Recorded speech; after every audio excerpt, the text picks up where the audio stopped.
Hi there. Welcome to your Luck Talk. I am so glad that you have joined me today. Thank you for those who tune in each and every week to listen to this podcast. However, if you have not yet subscribed, please do so now. I want to continue providing insightful interviews and discussions for you just to instill hope regardless of whatever it is that you're going through. Thank you so much for your support. So today, I am so pleased to welcome Wynn Helms to this podcast episode. Wynn is a psychotherapist and a podcaster based in California. She is dedicated to uplifting women over the age of 50 as they navigate their transformative stage of life. Her deep passion for her work shines through as she expresses a heartfelt desire to connect with others. Listen to Wynn as she shares her story. I am so happy, Wynn, that you are on the podcast show today. And I met you online. We were doing a training probably about 3 weeks ago. And I thought, this woman, I think I want her on my podcast. So I'm so glad that you were able to say yes. Absolutely. My pleasure. So, Wynn, tell me a little bit about what you do. And I know that you are in the mental health field as well as you're now moving into the podcast world. So, talk a little bit about that. Yeah, it still feels weird just to say I'm a podcaster, but yeah, that's exactly what's happening. Yes. I've been a psychotherapist for about 25 years, started out in community mental health and moved on to, I worked at a university for a little bit. And now I'm in private practice only.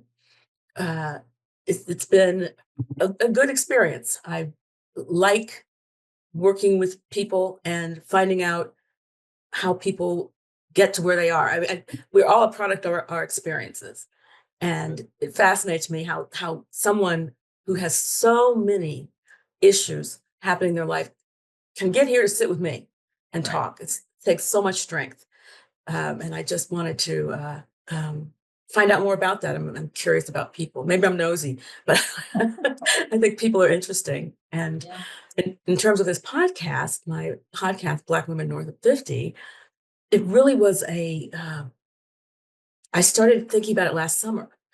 I had my birthday was coming up, and I had just come through a couple of years that have been difficult, and I had my work, and I thought, well, I'm not done. I mean, but what else? What's else to do?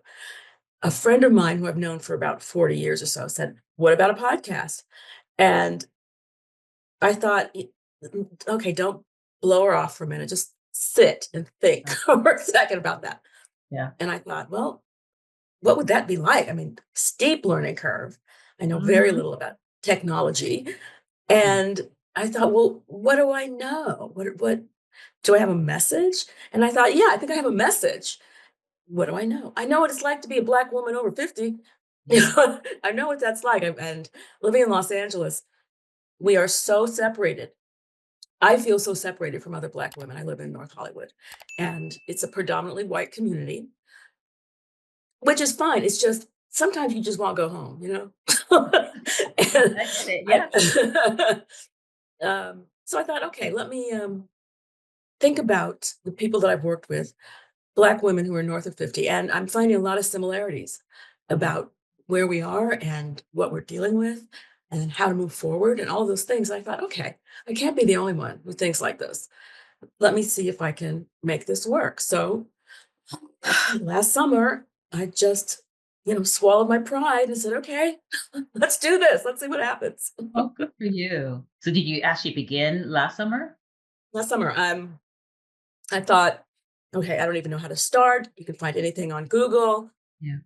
So I found a course that actually catered to therapists who wanted to be podcasters. And I thought, okay, I'm supposed to do this. Yeah. And it was a good beginning. It really started me on the just the technical end. What are the things I needed to know, and all the things I certainly don't know. And I just like I had to swallow my pride the entire time. And one of the things about being over 50, excuse me, is that we know stuff. We've had experiences, and starting something brand new is, how do I even put it? Humbling. It's Yeah. I really had to dig deep and like, okay, well, all right, you can do this. Let's see what Mhm. happens, Yeah. and not rely on the outcome. So, am I enjoying doing it? And so that's been the focus of doing this podcast. It's like I'm enjoying the process right now. And I joined our group. Can I say the name? Sure. Okay, Yeah. seven Sure. figure podcast, because I saw there was all Black people, and I thought, oh, community. I love this. Yeah. I really wasn't thinking about making seven figures. I'm Yeah. not opposed to it. I'm That's just thinking, great. I'm just thinking, being in community and having support, it was such a wonderful thing, and I'm really enjoying it. And I got to meet you, so that's even better. Oh, that's so sweet. And likewise. And I know it is so different, especially as a psychotherapist as well, and working with people and even running a group practice or group practices, being able to move into becoming a podcaster. It is challenging because of the technology. It is a different language, different world. And also when you're over 50, it feels even a little bit harder because you have to really be involved in social media all the time. Excuse me, a little harder? Oh my goodness. It's crazy. We Yeah. didn't grow up with this. Yeah. Yeah. And one of the things I find is that when I talk to younger people, and I depend on them to tell me what the heck is going on, Yeah. they don't understand that you're starting in the middle of the process when you're explaining this to me. You got to start at the beginning, at very beginning. Okay, I turn on my laptop, then what do I do? Yeah. Kind of Yeah. thing. And it's just funny. They grew up with it. Yeah. They have no fear, and I love that. I just am north of 50. I'm okay with, yeah, you delegating. You go ahead and do that, and I'll do this over here. So And there is nothing wrong with that. no, not at all. I love I it. know. Yeah. And I mean, not that I don't want to learn, I definitely do. In Yeah. terms of being a psychotherapist in podcasting, that is an interesting kind of transition, in terms of, in psychotherapy, we're very blank.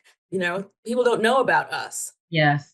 and that's necessary for it to be a productive and meaningful work. Yeah. That's real different than podcasting. It So, is different because there is I mean, this it's just level of vulnerability in when you have to, go on a screen and you're talking and you're interviewing. And yet there's similar skills when you're interviewing other people, right? But being able to be in that place where you are expressing yourself and talking and maybe sharing some stories about your own life, that can be daunting, so yeah, it is a little different. daunting. And I'm thinking, okay, I'm going to have clients that may be watching this. They do not know this about me. Yeah. And perhaps our profession is changing a little bit, Yeah. and it's becoming less of a stark kind of an Yeah. experience where it's just, I'm not the expert, but I'm letting you talk, kind of blank screen kind of a thing. Yeah. I don't know.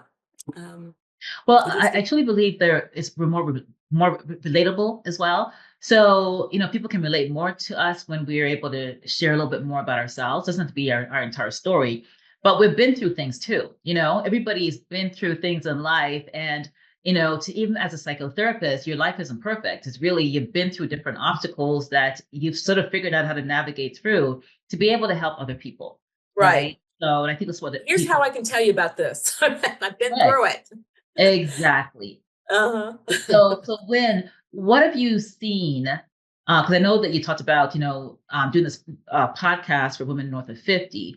What have you seen has been some of the challenges of women over 50 that you felt like you had to sort of focus on that particular age group? First of all, I want to talk something I know about. I don't know what it's like to be in my 30s in the 21st century. I have no clue. I know what it's like to be a 20th century chick trying to make it in the 21st century. Hmm. And once again, I'm not alone there. Yeah.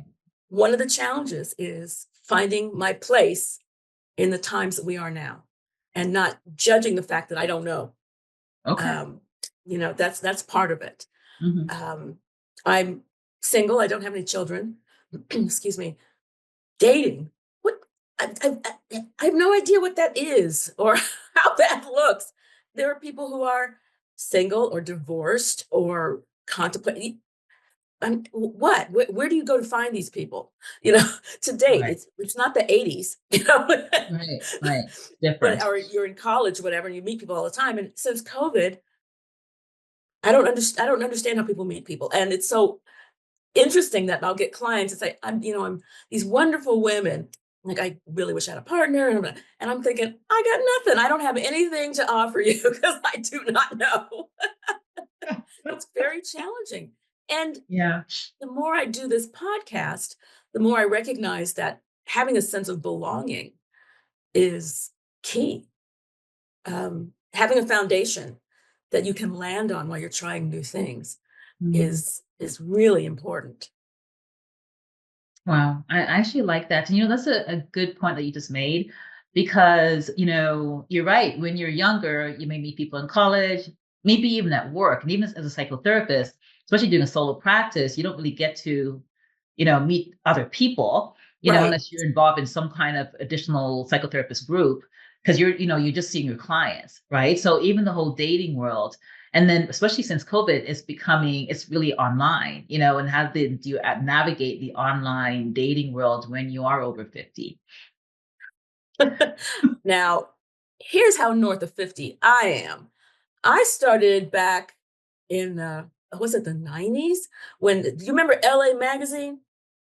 Oh no, you're Yeah, not in LA LA. magazine, You don't yeah. know. Yeah, Okay. yeah, yeah. Yeah, It was uh-huh. LA Magazine, and in the back there was ISO, in search of, and you did a little blurb about who you are and written who you Okay. are and what you're looking for. Yeah,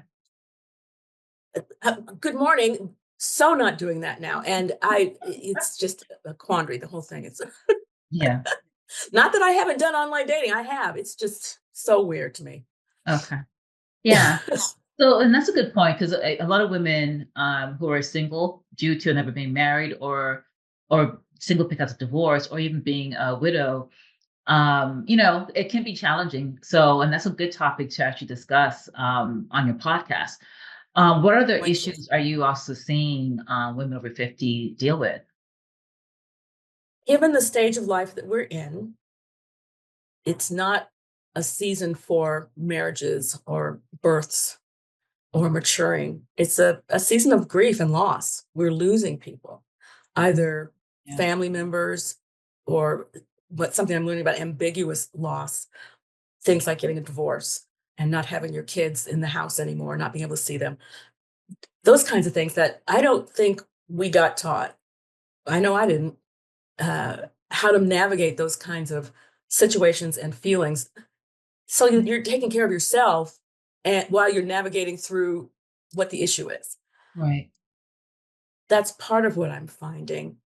Okay. There's a whole work element to all of this, career and everything that's going on in our world right now. Excuse me, in terms of Black women at work and toxic environments and all those things, which have probably been there. It's just that they're coming out now. Right. Got it. And how do you navigate that? How do you talk to people about the fact that I know I am being pushed aside because I'm a Black woman? I know it. Mhm. I'm trying to find a job. I'm north of 50, and I know that there is age discrimination. I know it. Yeah. Can't prove it, Mm. but what do I do now? How do I go forward? Yeah. Um, what other kinds of things? So, when are most of your clients that you see in your psychotherapy practice, are those some of the issues that they're bringing to the table? Yeah, that's what I'm looking at, and trying to just normalize the fact that this is not a normal kind of a thing, Yeah. that you can get into crisis mode quickly if you don't have a job and you've Right. got kids and a mortgage and all those things. And Mhm. what do you do about that? And the first step, of course, is they're in therapy. So they're starting to find their way. Yeah. And I do my best to help them find their way. I don't claim to be an expert. In fact, I tell my clients, I'm ready to be wrong about everything. Mhm. So let's figure it out together if we can. And while we're figuring it out, hopefully I can lend some support on your journey. Excellent. So, I'm curious, what inspired you to become a psychotherapist? How long do you have? Um, um, I'll do the short version. I was Okay. working in a temp agency. I'd only been in LA for a couple of years. I moved here from the East Coast. I spent most of my time on the East Coast. I still think of myself sort of as an East Coaster. I Oh, moved here from New York City ah, and had a temp job in a human resources consulting firm. Can you think of anything more boring? No. Um, but I liked the people I worked with. I was making money, One day, and you know how office has gossip and that sort of thing. sure. There's a woman in the other department who was a widow dating my manager Oh, okay. who's married. Oh, okay. And, everybody knew it. It wasn't like Yeah. we also knew that this woman said, yeah, I'm in this affair. If his wife ever gets pregnant, then I'm done. Uh, One day it got out that his wife was pregnant. okay. And that information spread like wildfire. Wow. It went all around the office in about 5 minutes. Wow. And I'm talking a big office. These are like 100 people in this office. Okay. And I thought, wow, this is way more interesting than human resources consulting. Huh. And that was kind of the beginning of it. Wow. That's interesting. Yeah, the way people behave, how they interact with other people, Yeah. that kind of thing.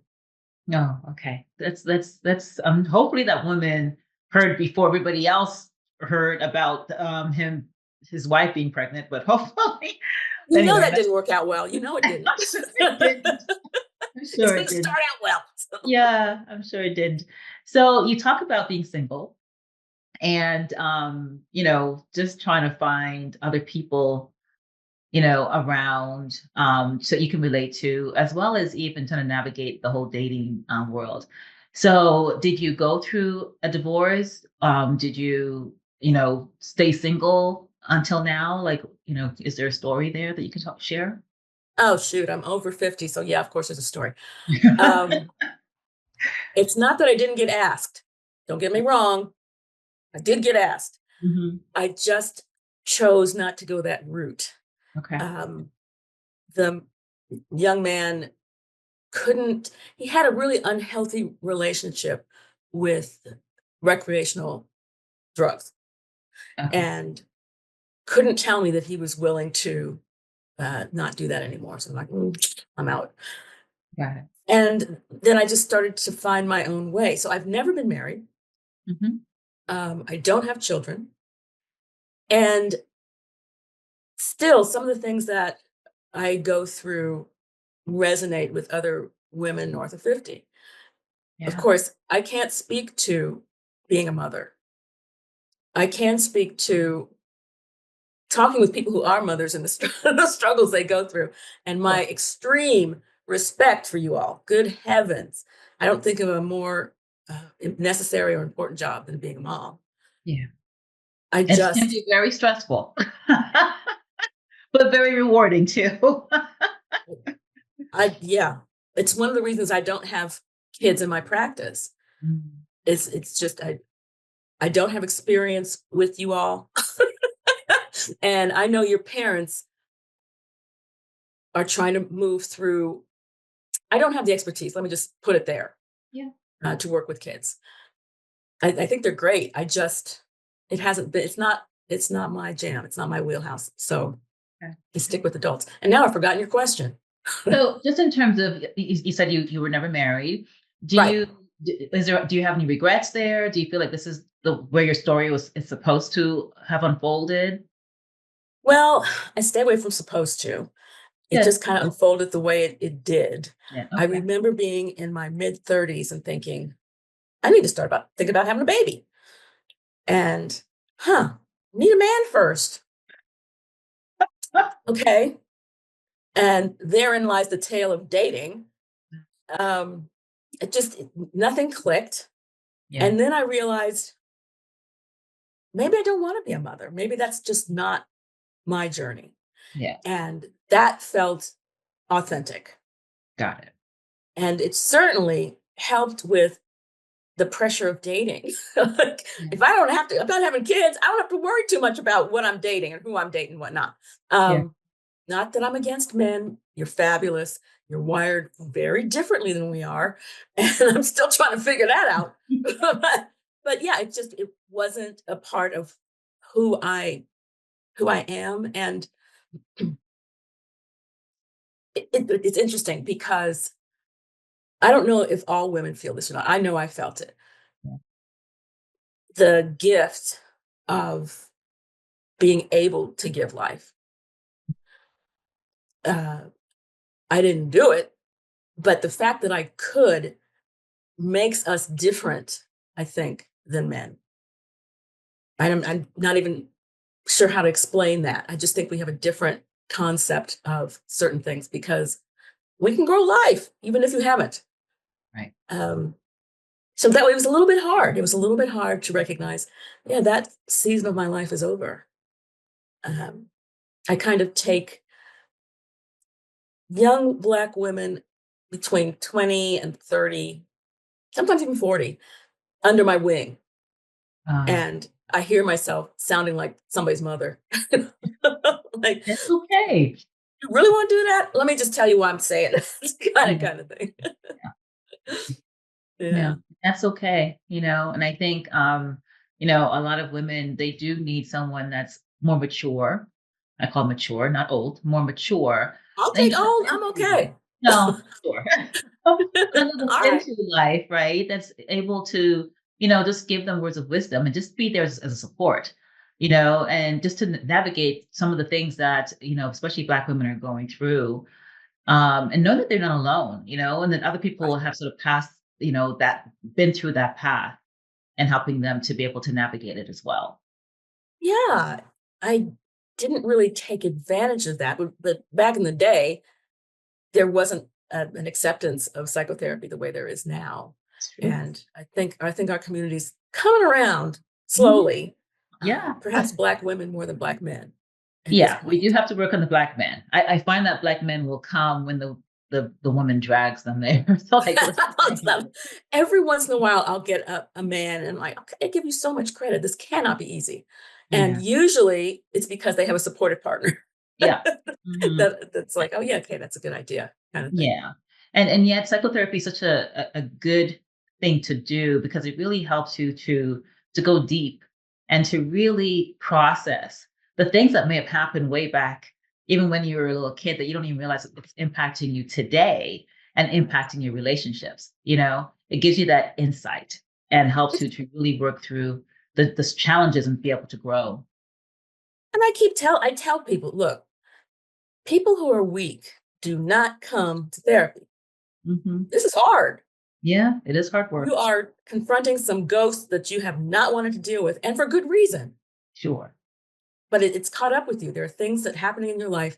You don't need those kinds of experiences weighing you down. Even over 50, you've got a lot of Mhm. life left. You don't.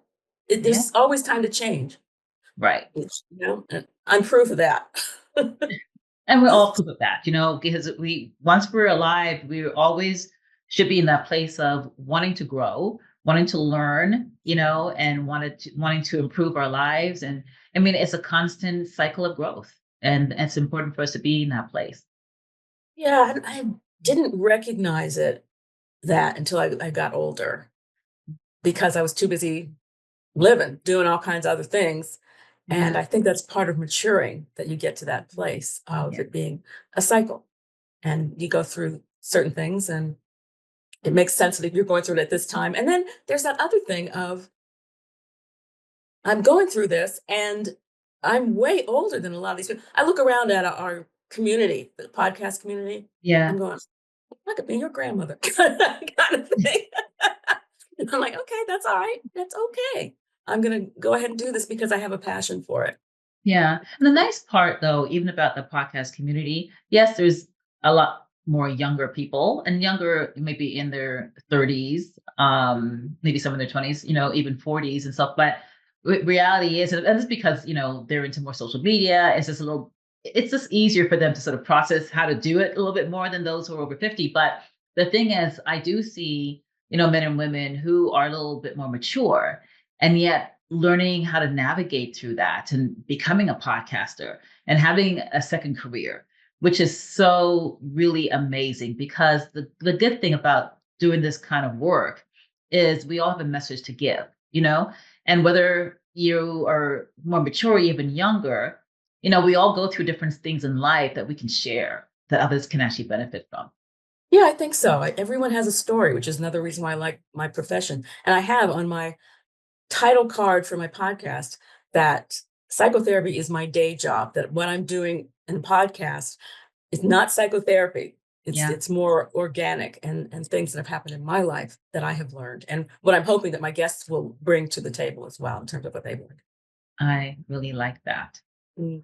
So, since you've been a podcaster, what are some of the challenges you've actually seen so far? How long is this interview? Well, this is Okay. just do this is the quick version. Okay. Good heavens.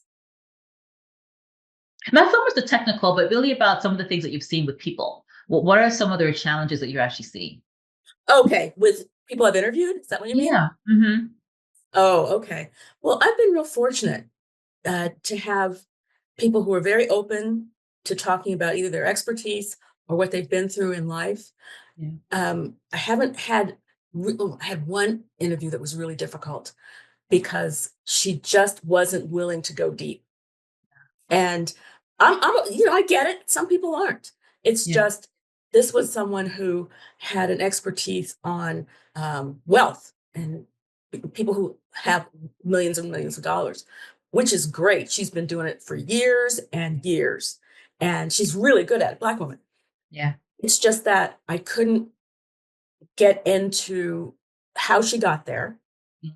and I had questions all around the barn, and Yeah. it's just she didn't want to go Yeah. there, and Oh, okay, I get it. okay. It's just that my audience, my guess is that my audience is not someone who's in the uh, upper percentile of our economic cycle. I mean, I just maybe Okay. later, maybe in another episode.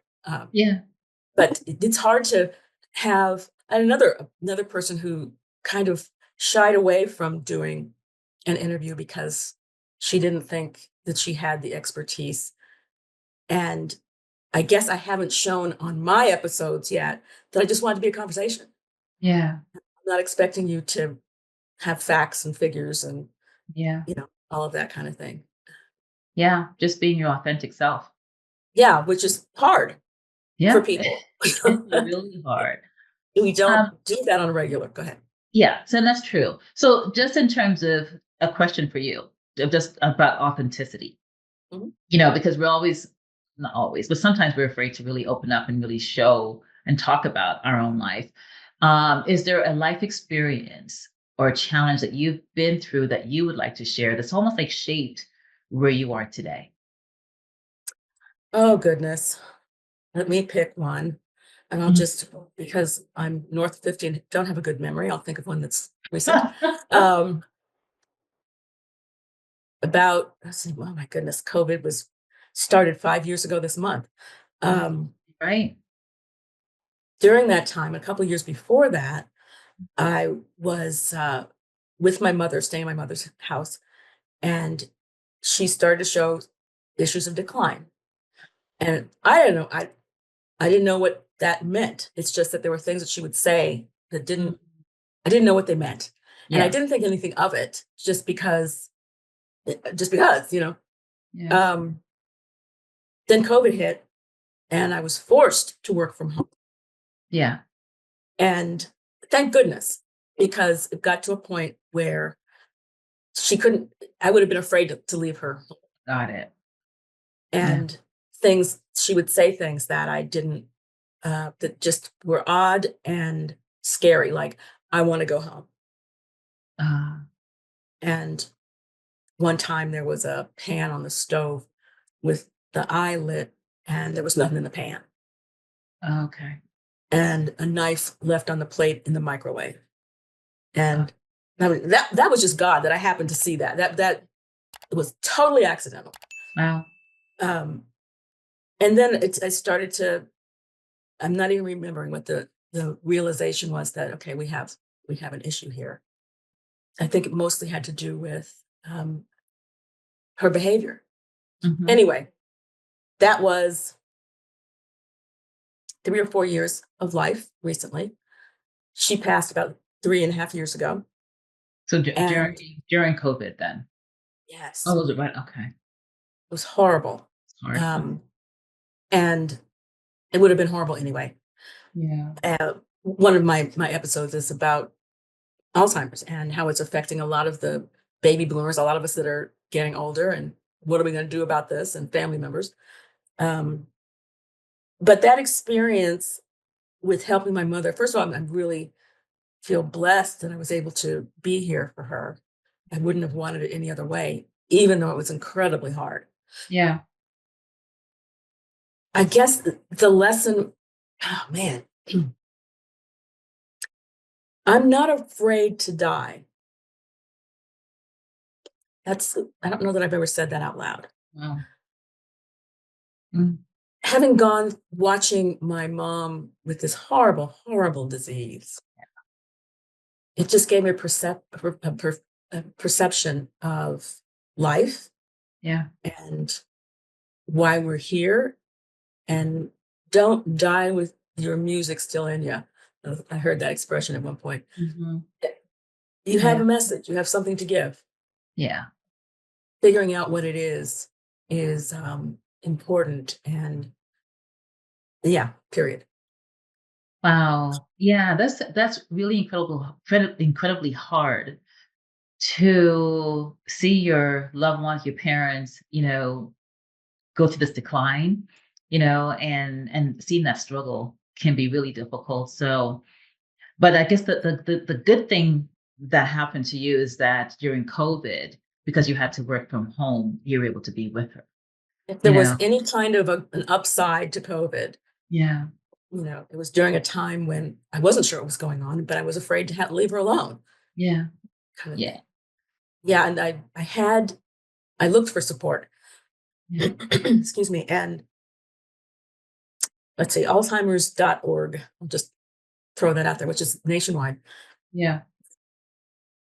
They had a support group for adult children of parents with Alzheimer's. Oh, okay. That's Nice. my demographic. Okay. So I got to talk to people who were going exactly through what I was going through. Yeah. And they got me through it. That Oh, was so helpful. amazing. Yeah. And I'll never forget one of the group members said, we'll never know a lot about Alzheimer's because they don't come back from it. Uh, yeah. Wow. I know that one Yeah. hit home. Yeah. That's so true. Mhm. And the prayer is that at some point there'll be some kind of cure. Yes. And I'm guessing once again, dementia's been around for forever. Yeah. It's just that people die. People Yeah. get old and we die. And back in the day, it just was like, this person is old kind of Mm-hmm. thing. Hmm. Now, I will say this, we're fortunate to be living in a time when there are safe medications to help us with a whole lot of things. Yeah. I get that. Yeah. I just wonder, what am I trying to say? I wonder how much of it is helpful. I Mm. worry about the caregivers with people with Alzheimer's because that's a hard job, Yeah. particularly if it's a family member. Yeah. Yeah. That is hard. Yeah, I lost my train of thought again, but It's anyway. okay. Yeah, and that's hard, and it's hard for you, to have gone through that. I'm sure.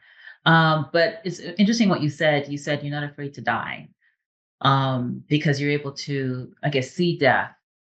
And even though it was a difficult process, it must have been some lessons learned from that experience for you. All kinds of lessons. I'm not sure I uh, can call them all up right now. One, I think, is well, just learning about being a caregiver to someone with dementia. Yeah. I learned all kinds of really helpful things from this group in terms of how to move forward. One of them is you don't argue with someone with dementia. You're going to lose, and it doesn't matter. True. Yeah. Unless your house is on fire or somebody's getting ready to be injured, it does not matter.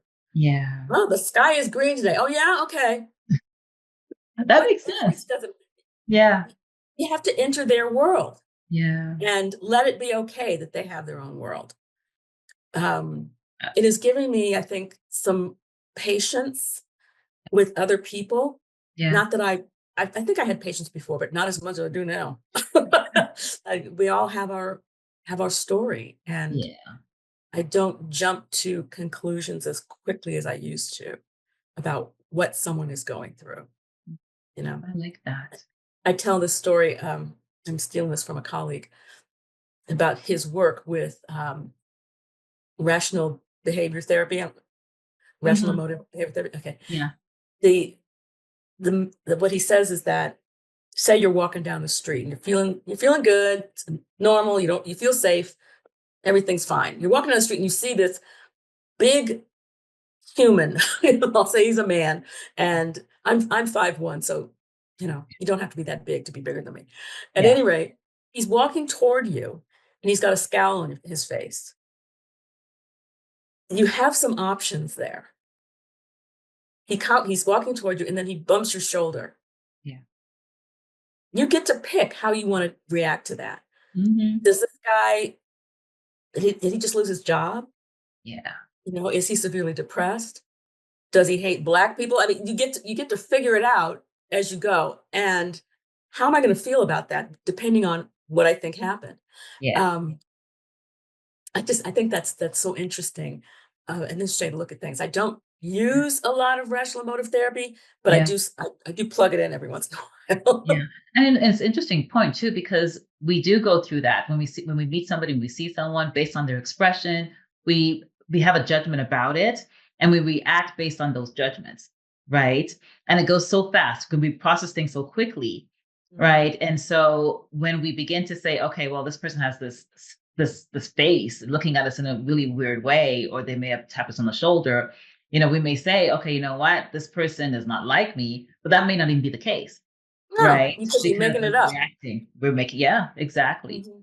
So to be In able your own. to almost like pause, and I like how you said it, like, maybe this person is having a bad day. Maybe it wasn't even intended for you, but being able to manage those emotions and not be reactive is really important. And that's one of the things that I work on in therapy with my clients. Yeah. And it's interesting, as you said, I was thinking, do I'm only virtual now in terms of therapy. Okay. And at the beginning of COVID, 5 years ago this month, I Yeah. was like, this is never gonna work. I can't believe this. It's like, oh my God, what am I gonna do? Kind of thing. And like everything else, you learn how to do Yes. it. And now I'm more adept at picking up on what someone is going through virtually, as Yeah. opposed to having all of those cues when you're Hmm. sitting with someone. Yeah. Yeah. Um, I would prefer in Yeah. person, but this is just easier, to be Yeah. honest. And I'm licensed in California only, and now I can see people and have in Sacramento and San Diego and Yeah. San It's Francisco, open all over the to place, your which is options. kind of cool too. Mhm. Yeah, yeah, and that is so true. And and some people do like to be in the office because there's just a different feel when you're in an office Absolutely. compared to being virtual. I liked virtual as well, just for the convenience. But yeah, but I have therapists who actually go in and they actually have choices now. So, some people it's just convenient for them as clients too. Yes, exactly. Yeah, Um, Parking, I mean, Los Angeles is crazy when it comes to parking and trying to yeah, fit it in your schedule. I mean, traffic. I've seen so many clients sitting in their car because Yeah, they don't have any place at home. They've got kids and a husband and yeah, family, and they yeah. got to go back to work. And so, Yeah, but it gives them that option, so they can even sit in their yes, car and have their peeping exactly. Tom, I tell have a them, new car yeah, behind seeing people in their cars. yeah, it's okay. So Wynn, what is next for you regarding the podcast? What's your hope? That I can do another episode. I'm keeping this very low key because I really, I've said to myself, okay, it's the long game. I know this. I'm going to see where I'm at a year from now after giving it my all Yeah. and just see what is next. Is this something I still want to do? Do I still have a passion for it or Mhm. not? You know, Okay. I've, it's been interesting to me because after COVID, it really just locked up in the house, no people, no nothing. And I'm kind of a homebody anyway. Yeah, So yeah. so I'm like, okay, no, you have to go out. Even if it's the grocery store, you have to go out. Um, um, and meeting people even online has been just wonderful. Like meeting you and being able to talk to you and with our community and our podcast community. Yeah. I really am trying to set the bar really low and Okay. I mean that lovingly, because Yeah. one of the things I learned in that first podcast course is your first episode is going to suck. Yeah. Know that going in. Okay. That's true. Yeah. Don't get it twisted. It's gonna be bad. Yeah. And that actually helped. Yeah. Um, and moving forward, now I'm thinking, okay, I want it to look like this. I want this to be the vibe. I want to include, I'm just sort of making the content what I want it to be. And that takes some time. And I'll tell you that in our community. Mhm. But I hope that this is something that catches on and people get something from it. Yeah. Monetization, that would be such a gift from God. That's It the really icing would. on the cake. It would be, and it's icing. I mean, it's just Yeah. another friend of mine said, you know, doing a podcast is a whole lot of work not to make any money. Uh-huh. It's He was true. so true. That was Yeah. so true. Yeah. And which is why I'm so glad that I wake up thinking, oh wow, I've got to interview this person. I've got to get this person, see if this person wants to talk to me, blah, blah, blah. And it feels good. It's a whole different world because my memory really sucks at this point. So I've got to make a list of things that I've got to do between my clients and doing the podcast. Yeah. It's a mess, but it's fun. I'm enjoying it and moving forward. And I guess we'll see. We'll see what happens. Yeah. Well, you still have that passion, which is great, and you do have to have that passion to keep going, especially when it's not being monetized yet. Oh my And the goodness. goal, yeah, the goal is that people will hear and that their lives will be touched in the process until you get to that place, right? Exactly. And I'm realizing that's part of the reason why I'm doing psychotherapy Yeah. is to stay in touch with people and learn from them as well. Yeah. And because, I've got an ego and I think I have a message. That's okay. We all have a message. That's okay. So this is your love talk, and your love talk really is about getting through adversities that we all go through adversities, but getting to the other side, and finding that strength.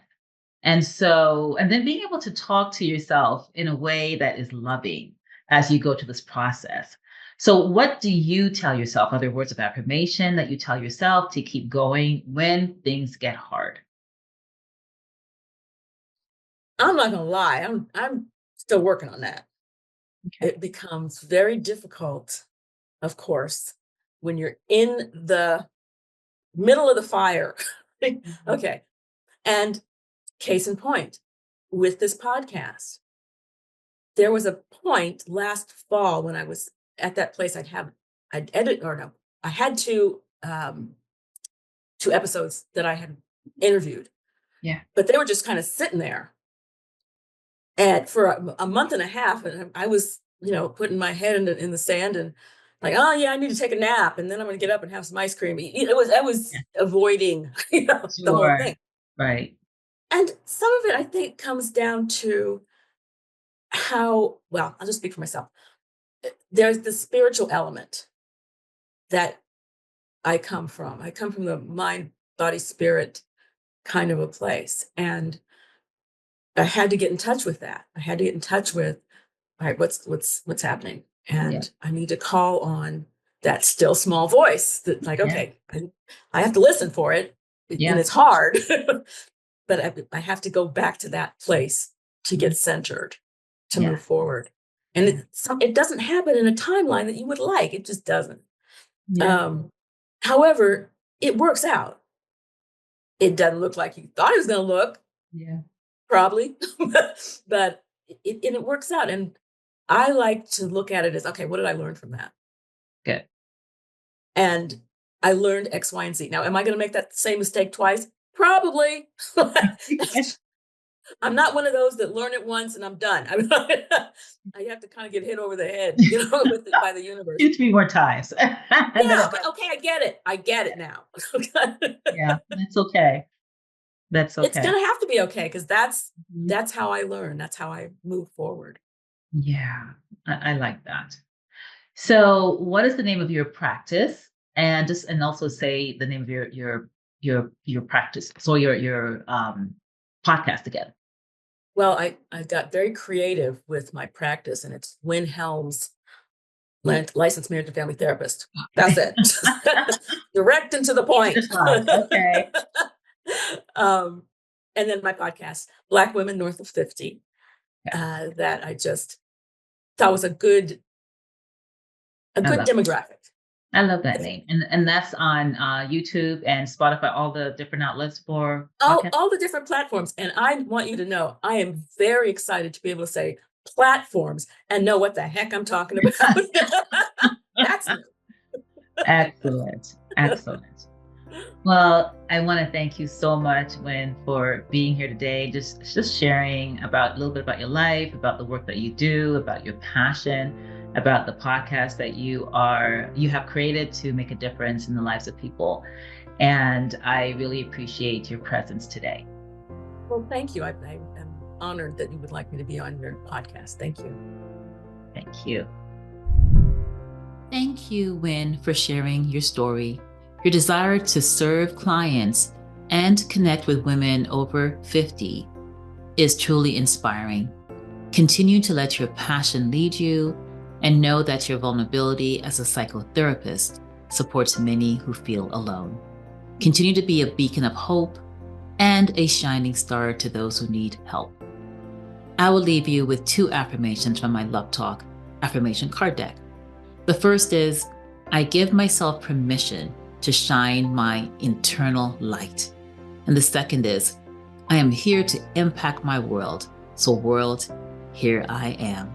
Please remember to visit yourlovetalk.com to purchase the Love Talk affirmation and couples card deck and my book, Mended, Healing Your Heart After a Broken Relationship. To follow me on Instagram or Facebook, please visit Dr. Beverly Booth. If you have enjoyed this episode, please remember to like, subscribe, and share it with your family and friends. Thank you for tuning into this episode today. This is Dr. Beverly from Your Love Talk. Blessings.